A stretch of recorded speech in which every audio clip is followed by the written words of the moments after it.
नमस्कार दोस्तों, मैं नंदू सिंह आप सबका वाईफाई समर्पण यूट्यूब चैनल में स्वागत करता हूं।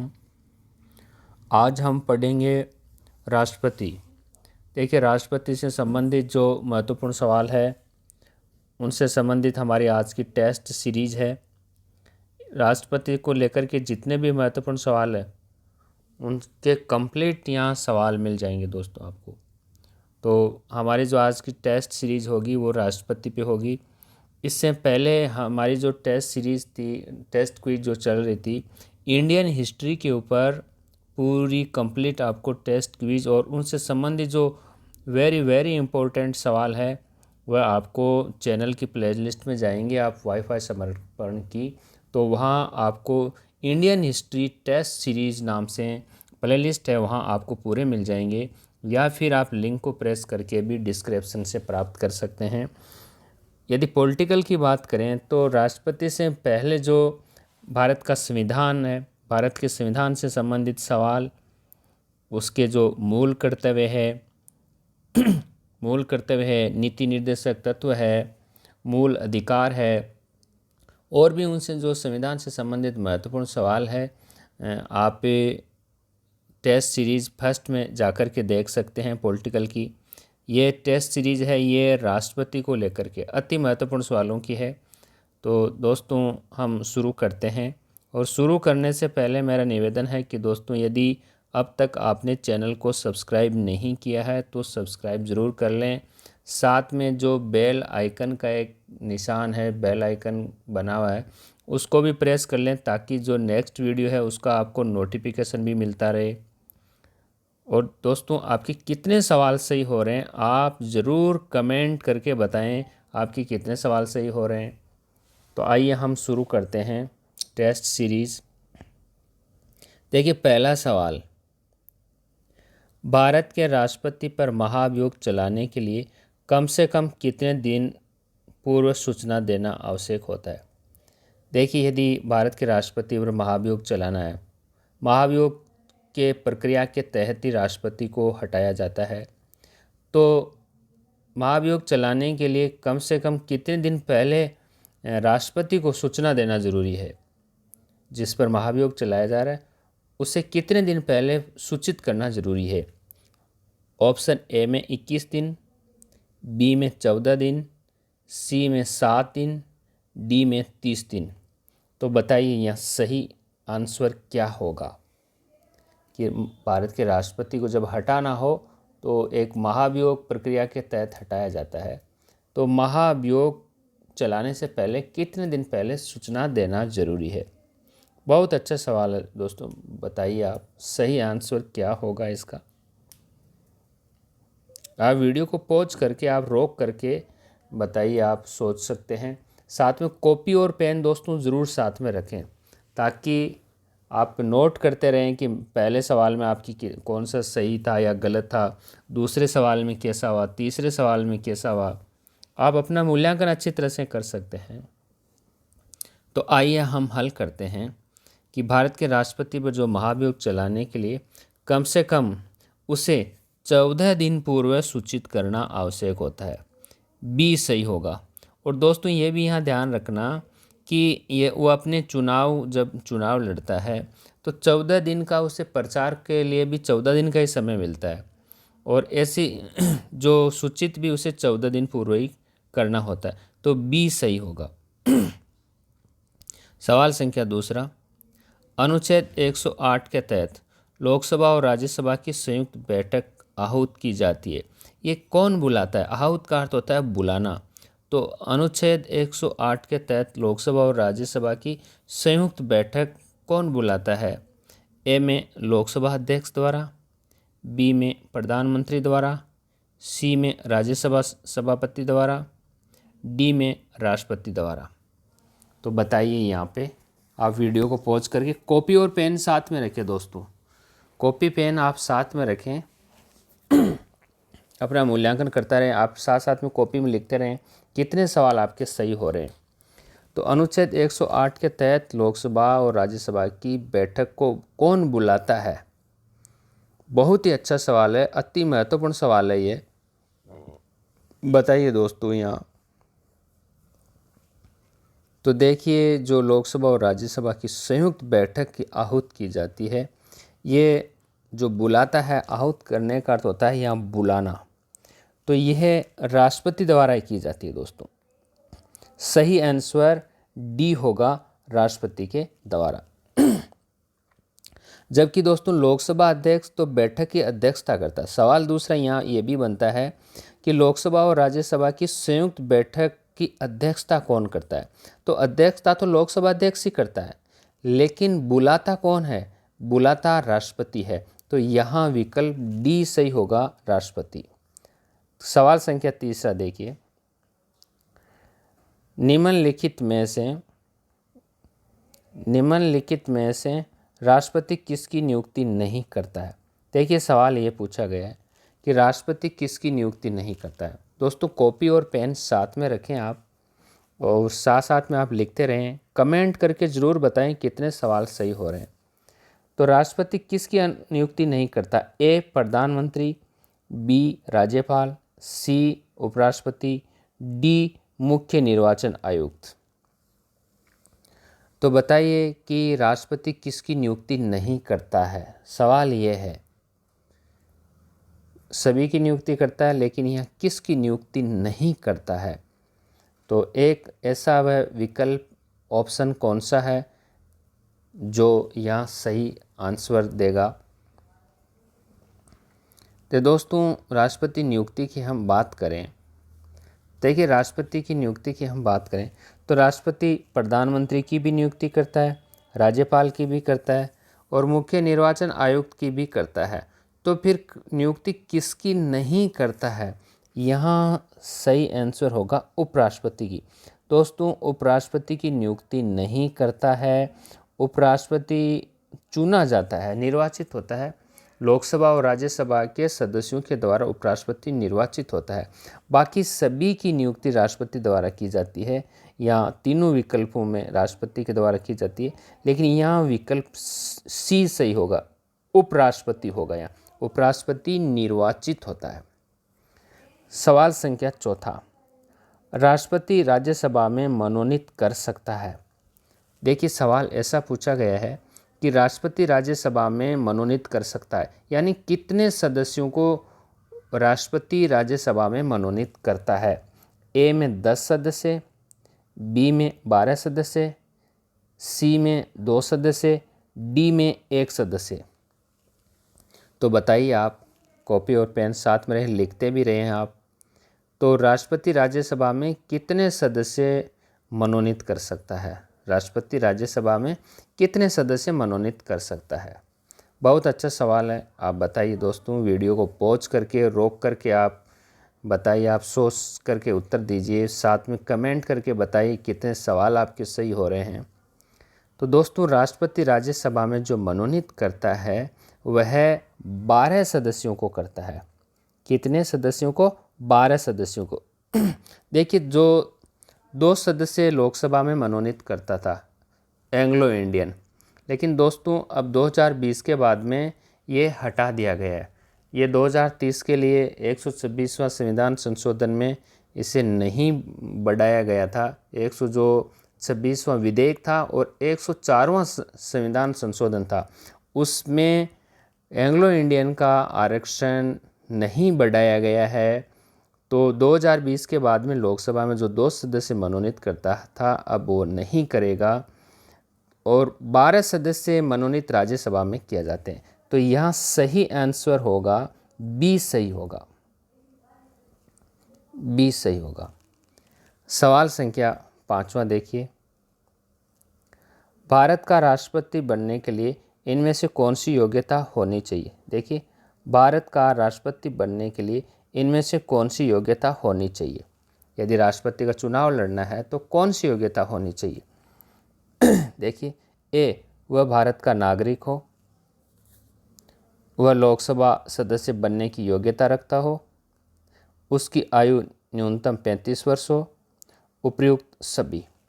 बताइए यहाँ पर सवाल संख्या 5वां है कि भारत का राष्ट्रपति बनने के लिए कौन सी योग्यता होनी चाहिए। राष्ट्रपति का यदि चुनाव लड़ना भारत की, तो कौन सी योग्यता उसमें होनी चाहिए? तो बताइए दोस्तों, यहाँ आप सोच करके वीडियो को पॉज करके बताइए आप। बहुत अच्छा सवाल है। देखिए, हम हल करते हैं कि भारत के राष्ट्रपति का यदि चुनाव लड़ना है तो उसे देखिए भारत का नागरिक भी होना चाहिए, लोकसभा सदस्य बनने की योग्यता भी रखता हो, बिल्कुल सही है, और उसकी न्यूनतम आयु 35 वर्ष हो, ये भी सही है। तो यहाँ होगा विकल्प डी, ऑप्शन डी होगा, उपयुक्त सभी होगा, यहाँ पे डी विकल्प होगा दोस्तों, यहाँ सभी योग्यताएं होनी चाहिए। अगला सवाल क्या, देखिए छठा सवाल, राष्ट्रपति की समाधान की शक्ति में शामिल नहीं है। देखिए सवाल पूछा क्या गया, ये ज़रूर देखें आप कि राष्ट्रपति की समाधान शक्ति में शामिल नहीं है, कौन सा विकल्प यहाँ शामिल नहीं है? ए में देखिए मृत्युदंड को उम्र कैद में बदलना, बी उम्र कैद को मृत्युदंड में बदलना, सी उम्र कैद को पूर्णतः क्षमा करना, डी मृत्युदंड को विलंबित या देरी करना। तो यहाँ बताइए कि राष्ट्रपति की समाधान की शक्ति में शामिल नहीं है, कौन सा यहाँ विकल्प है जो शामिल नहीं है? ऐसा सवाल पूछा गया है यहाँ पे, बताइए दोस्तों आप। यहाँ पे देखिए राष्ट्रपति जो समाधान कर सकता है किसी व्यक्ति को, लेकिन यहाँ सवाल पूछा गया है कि समाधान की शक्ति में शामिल नहीं है। बहुत अच्छा सवाल है दोस्तों, यहाँ बताइए आप वीडियो को पॉज करके आप सोच सकते हैं, साथ में कॉपी और पेन साथ में रखें, कमेंट ज़रूर करके बताएं दोस्तों कितने सवाल आपके सही हो रहे हैं, ताकि दूसरे जो कमेंट करें उनसे भी आप अपने आप का मूल्यांकन भी कर सकते हैं, दूसरे भी मूल्यांकन कर सकते हैं। और दोस्तों वीडियो को शेयर ज़रूर करें ज़्यादा से ज़्यादा। तो देखिए राष्ट्रपति की समाधान शक्ति में शामिल नहीं है, वो मृत्युदंड को उम्र कैद में बदल सकता, बिल्कुल सही है, ये भी सही है।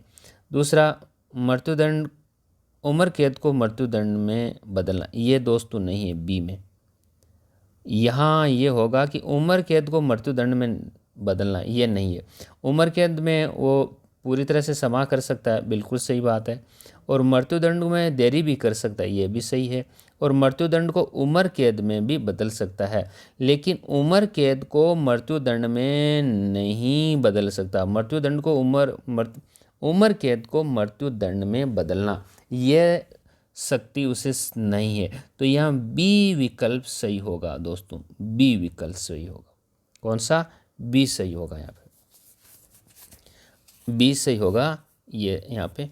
अगला सवाल, भारत की तीनों सेनाओं का सर्वोच्च सेनापति या सुप्रीम कमांडर कौन होता है? देखिए भारत की जो जल है, थल है, वायु, इन तीनों सेनाओं का सर्वोच्च सेनापति या सुप्रीम कमांडर कौन होता है, या तीनों सेनाओं की सलामी कौन लेता है?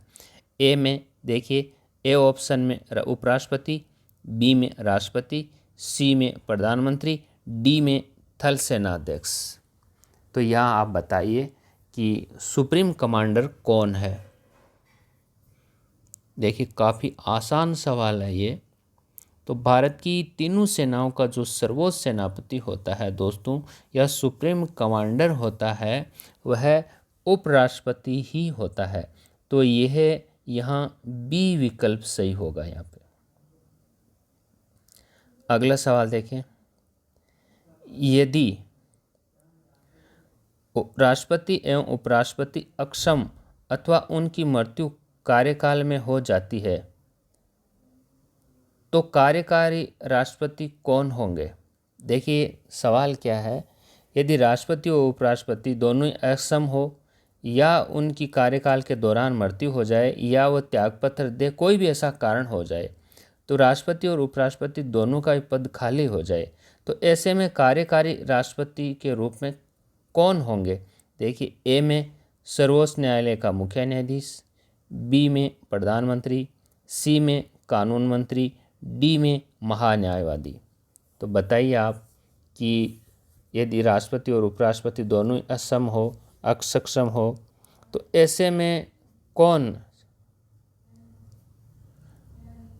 है जो राष्ट्रपति के रूप में काम करेगा? बहुत अच्छा सवाल है ये दोस्तों। और एक बार ऐसा हो भी गया था कि उस स्थिति में जब राष्ट्रपति और उपराष्ट्रपति दोनों ही पद रिक्त हो गए थे, तो ऐसे में किसी शख्स ने भी किया था और कार्यकारी राष्ट्रपति के रूप में काम किया था। तो यहाँ दोस्तों आइए हम हल करते हैं। यहाँ जो होगा सर्वोच्च न्यायालय का मुख्य न्यायाधीश होगा।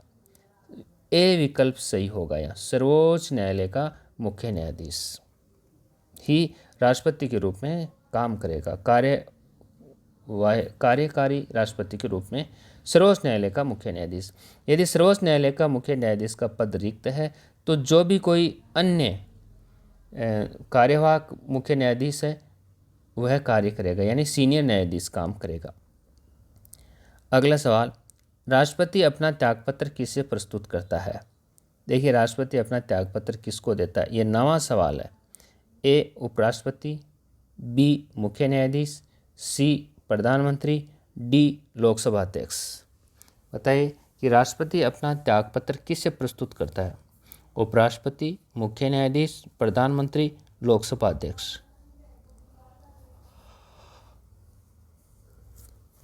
तो दोस्तों जो राष्ट्रपति अपना त्यागपत्र प्रस्तुत करता है वह उपराष्ट्रपति को करता है। ए होगा, या ए विकल्प होगा। राष्ट्रपति अपना त्यागपत्र उपराष्ट्रपति को देता है, फिर उपराष्ट्रपति लोकसभा अध्यक्ष को सूचना देता है। फिर लोकसभा अध्यक्ष को क्या करता है? सूचित करता है। कौन? उपराष्ट्रपति। तो यहाँ उपराष्ट्रपति होगा। 10वां सवाल क्या है? देखिए, राष्ट्रपति के वेतन और भत्ते का प्रभार है। देखिए, राष्ट्रपति के वेतन और भत्ते कहाँ से दिए जाते हैं? ए भारत की संचित निधि पर, बी भारत की आकस्मिकता निधि पर, सी राष्ट्रपति फंड पर, डी उपर्युक्त में से कोई नहीं। तो राष्ट्रपति के वेतन और भत्ते का प्रभार किसके पास है? ये कौन देता है? बताइए आप। राष्ट्रपति के वेतन और भत्ते का प्रभार किस पर है? ये बताइए आप। ऐसे सवाल दोस्तों कई बार पहले भी पूछे जा चुके हैं और ये कॉम्पिटिशन एग्ज़ाम की दृष्टि से अति महत्वपूर्ण सवाल है। तो राष्ट्रपति के वेतन और भत्ते का प्रभार दोस्तों हम हल करें तो यहाँ ए सही होगा, भारत की संचित निधि पर। ऐसे जो राज्य में जो राज्यपाल है उनके वेतन और भत्ते के प्रभार की बात करें तो राज्य की संचित निधि से दिया जाता है। तो यहाँ सही होगा भारत की संचित निधि पर। ए विकल्प सही होगा। 11वां सवाल देखिए, एक राज्य में अनुच्छेद 356 के तहत राष्ट्रपति शासन की अधिकतम अवधि हो सकती है, कितने वर्ष हो सकती है? देखिए, ये सवाल स्कूल लेक्चरर भर्ती परीक्षा में पूछा गया। 11वां सवाल कि एक राज्य में अनुच्छेद 356 के तहत राष्ट्रपति शासन की अधिकतम अवधि कितने वर्ष हो सकती है? ए में 1 वर्ष, बी में 2 वर्ष, सी में 3 वर्ष, डी में 4 वर्ष। तो बताइए कितने वर्ष हो सकती है? 1 वर्ष, 2 वर्ष, 3 वर्ष, 4 वर्ष। तो अधिकतम 356 के तहत राष्ट्रपति शासन कितने समय के लिए एक राज्य में लगाया जा सकता है? पहले स्कूल लेक्चरर एग्जाम में भी ये सवाल पूछा जा चुका है। तो एक राज्य में अनुच्छेद 356 के तहत यदि राष्ट्रपति शासन की अधिकतम अवधि की हम बात करें दोस्तों तो यहाँ सही होगा सी, 3 वर्ष तक। अधिकतम अवधि 3 वर्ष होगी, तो यहाँ सी सही हो जाएगा। सवाल संख्या 12वां देखें आप। देखिए सवाल संख्या 12वां, राष्ट्रपति के चुनाव में प्रस्तावक व अनुमोदक निर्वाचकों की संख्या क्रमशः है। देखिए, राष्ट्रपति के जो चुनाव लड़ते हैं तो उस समय उसके कितने प्रस्तावक व कितने अनुमोदक होने चाहिए? ए में देखिए 40-40 क्रम से पूछे गए, कितने तो प्रस्तावक है कितने अनुमोदक है, 40 प्रस्तावक 40 अनुमोदक। बी में 20 प्रस्तावक 20 अनुमोदक। सी में 30 प्रस्तावक 30 अनुमोदक। डी में 50 प्रस्तावक 50 अनुमोदक। तो आप बताइए कि राष्ट्रपति के चुनाव में प्रस्तावक और अनुमोदक निर्वाचकों की संख्या क्रमशः होगी, कितनी होगी? कितने प्रस्तावक चाहिए और कितने अनुमोदक निर्वाचक चाहिए। देखिए, प्रस्तावक और अनुमोदक वही होंगे जो राष्ट्रपति के चुनाव में भाग लेंगे। तो यहाँ आप बताइए कितने प्रस्तावक और कितने अनुमोदक होने चाहिए। देखिए, सही जो आंसर होगा दोस्तों, ये होगा डी, 50 ही प्रस्तावक चाहिए और 50 ही निर्वाचक चाहिए। 50 प्रस्तावक और 50 निर्वाचक चाहिए। यहाँ डी सही होगा। सवाल संख्या 13, भारत में आंतरिक अशांति के नाम पर राष्ट्रीय आपातकाल कब लगाया गया था। देखिए, ये पहले भी सवाल पूछा जा चुका है कि आंतरिक अशांति के नाम पर भारत में राष्ट्रीय आपातकाल कब लगाया गया था। ए में 26 जून 1975, बी में 16 जून 1975, सी में 26 मई 1975, डी में 26 जून 1971। तो यहाँ आप बताइए कि आंतरिक अशांति के नाम पर राष्ट्रीय आपातकाल कब लगाया था। बाद में आंतरिक अशांति शब्द को हटाकर और उसके स्थान पर सशस्त्र विद्रोह जोड़ दिया गया था। तो यहाँ सही आंसर क्या होगा।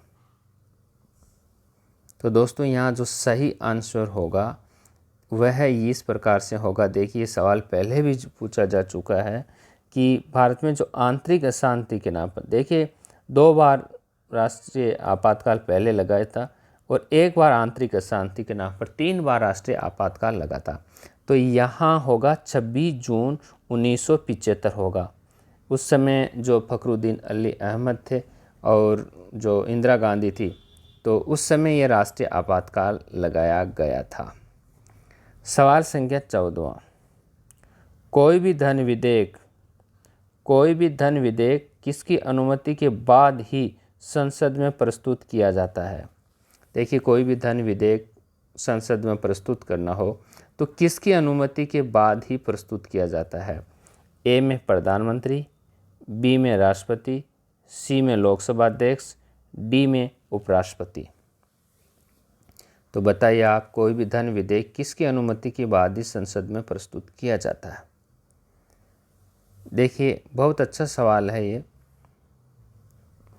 आप बताइए यहाँ कि कोई भी धन विधेयक किसकी अनुमति के बाद ही संसद में प्रस्तुत किया जाता है। तो आइए हम हल करते हैं दोस्तों। देखिए, कोई भी धन विधेयक यदि संसद में प्रस्तुत करना हो तो उसके लिए राष्ट्रपति की अनुमति आवश्यक है। तो यहाँ राष्ट्रपति होगा सही उत्तर।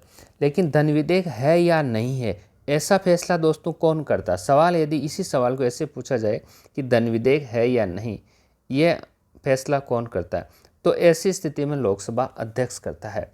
लेकिन यहाँ सवाल अनुमति को लेकर के पूछा गया है, तो यहाँ होगा राष्ट्रपति होगा। राष्ट्रपति की अनुमति के बाद में धन विधेयक प्रस्तुत किया जाता है लोकसभा में। और राज्य में बात करें तो राज्यपाल की अनुमति आवश्यक होती है। सवाल संख्या 15 देखिए, अनुच्छेद 360 के तहत वित्तीय आपातकाल लगाए जाने पर कितने माह में संसद द्वारा पारित होना जरूरी है।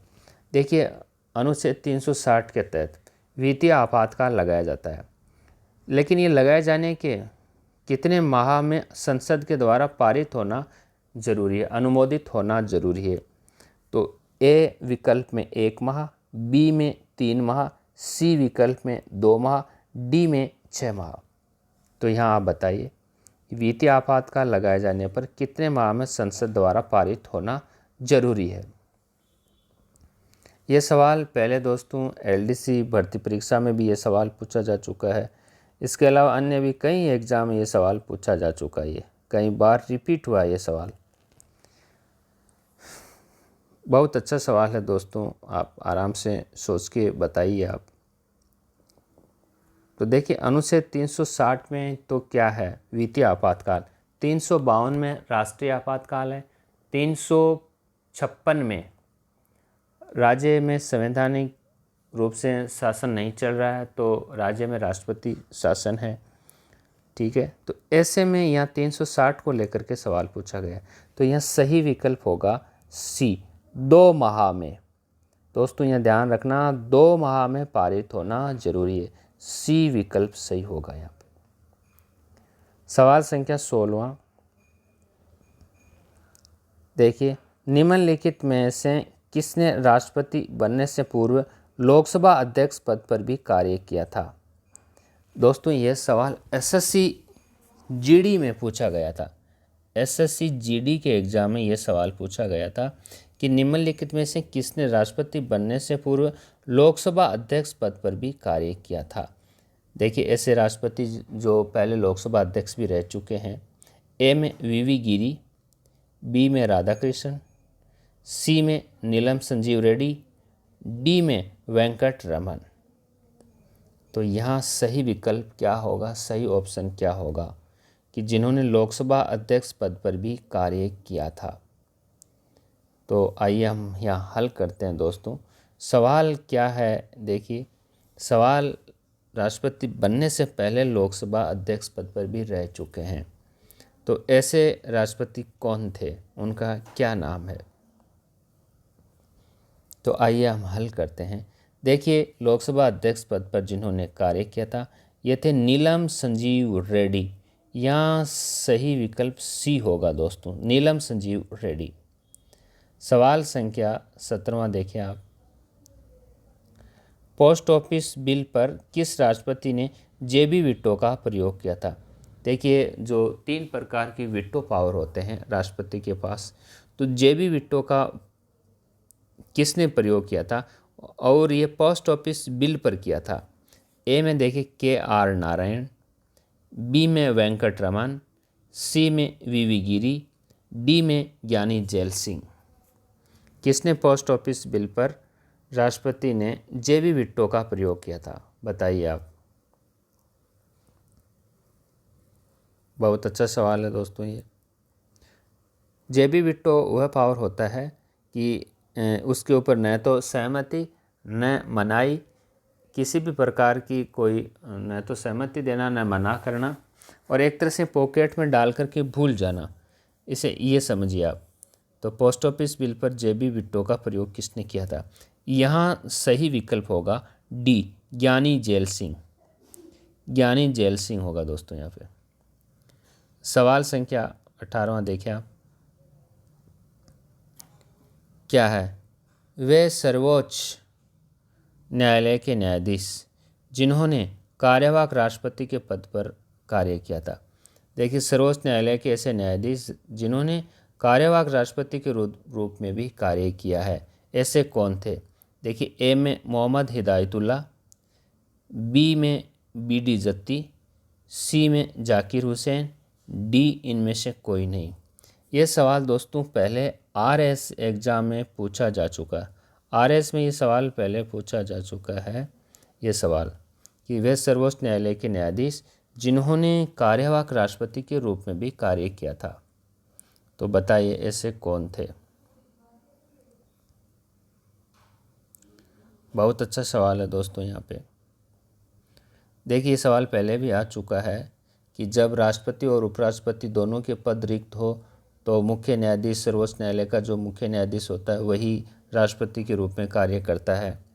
तो यहाँ हम बात करें सही विकल्प की, तो ये होगा मोहम्मद हिदायतुल्लाह। देखिए, जब जाकिर हुसैन की राष्ट्रपति के पद पर मृत्यु हो जाती है तब वीवी गिरी उपराष्ट्रपति रहते हैं और वह कार्यवाहक राष्ट्रपति के रूप में काम करते हैं, लेकिन वीवी गिरी त्यागपत्र दे देते हैं। तो ऐसे में उपराष्ट्रपति और राष्ट्रपति दोनों पद रिक्त हो जाते हैं। तब कार्यवाहक राष्ट्रपति के रूप में मोहम्मद हिदायतुल्लाह ही कार्य करते हैं। तो यहाँ ए विकल्प सही होगा। 19वां सवाल, 73वां व 74वां संशोधन अधिनियम किस राष्ट्रपति के समय पारित किए गए थे। ए में के.आर. नारायण, बी में शंकर दयाल शर्मा, सी में एपीजे अब्दुल कलाम, डी में ज्ञानी जैल सिंह। सवाल क्या है, देखिए 73वां व 74वां संविधान संशोधन को लेकर के हैं। ये किस राष्ट्रपति के समय पारित किए गए थे, सवाल ऐसा सवाल है। तो आप बताइए यहाँ सही विकल्प क्या होगा, सही आंसर क्या होगा। कमेंट जरूर करें दोस्तों कितने सवाल आपके सही हो रहे हैं। देखिए, 73वां संविधान संशोधन पंचायत राज व्यवस्था से संबंधित था। 74वां संविधान संशोधन ये नगरीय सन से संबंधित था। तो यह किस राष्ट्रपति के समय पारित हुए थे? तो आइए हम यहाँ हल करते हैं। शंकर दयाल शर्मा होगा दोस्तों, यहाँ शंकर दयाल शर्मा, बी विकल्प सही होगा यहाँ। सवाल संख्या 20वां देखें आप।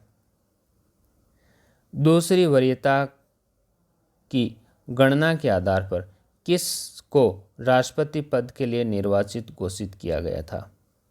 देखिए, ऐसे राष्ट्रपति जो दूसरी वरीयता के आधार पर जीते थे, दूसरी जो गणना हुई थी उस गणना के आधार पर विजयी हुए थे।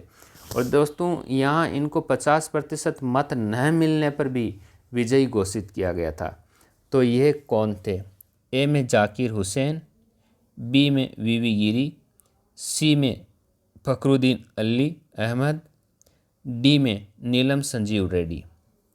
तो बताइए आप कि दूसरी वरीयता के आधार पर किसको निर्वाचित घोषित किया गया था दूसरी गणना के आधार पे? बहुत अच्छा सवाल है दोस्तों। एक दोस्तों कमेंट करके ज़रूर बताएं आपके कितने सवाल सही हो रहे हैं। साथ में शेयर दोस्तों करना न भूलें, ज़्यादा से ज़्यादा लोगों को शेयर करें, लाइक ज़रूर करें, कमेंट भी करें, और सब्सक्राइब नहीं किया है तो दोस्तों सब्सक्राइब ज़रूर कर लें मेरे चैनल को, ताकि नेक्स्ट वीडियो भी आप अच्छी तरह से देख सकें, आपको समय पर मिल सकें। उसके लिए नोटिफिकेशन भी ऑन रखें आप। तो दूसरी वरीयता के आधार पर किस राष्ट्रपति पद के लिए निर्वाचित घोषित किया था किसको? तो दोस्तों वह शख्सियत थे वीवी गिरी। वीवी गिरी, ध्यान रखना, वीवी गिरी। अब दोस्तों वीवी गिरी को आप याद कैसे करोगे? देखो 2 बार आ रहा है, वीवी 2 बार आ रहा है, तो 2 बार का मतलब यहाँ याद रखना दोबारा, यानी दूसरी वरीयता के आधार पर गणना में निर्वाचित घोषित हुए थे। ऐसे कौन थे? वीवी गिरी। तो दोस्तों आज की वीडियो में इतना ही, इजाज़त दीजिए, धन्यवाद।